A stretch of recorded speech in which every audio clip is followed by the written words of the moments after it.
Hey there! Today we're going to show you how you can change your storage location for your pictures and videos on your Samsung Galaxy A8 from your internal storage to your SD card. Especially when you take a lot of pictures and videos, and if you want them to save it directly to your SD card, here is how you can change the location on your camera applications.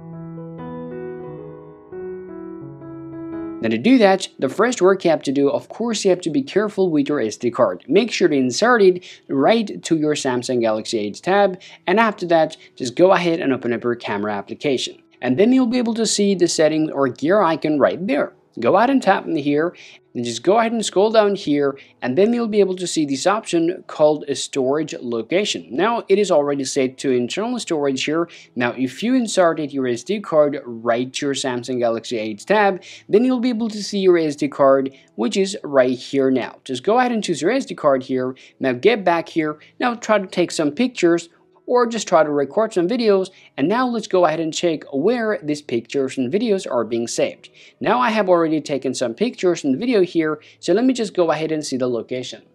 Well, now to check out the locations, the first work I want to do, I want to open up the settings here, scroll down here, tap on battery and device care, tap on storage, and now tap on the three dot here, tap on advanced. Now simply go ahead and tap on files, and now you have to choose your SD card here. Now choose DCIM, and now here if I open up the camera here, then you'll be able to see the video and the pictures that have been taken by this device is now saved on the SD card. So this is pretty quick and easy, and this is how you can set your SD card as a default saving location for your Samsung Galaxy A8 tab for your pictures and videos. Hope you find this video useful. If you think so, go ahead and leave a like and subscribe to the channel. Thank you for watching, and I'll talk to you later. Peace out.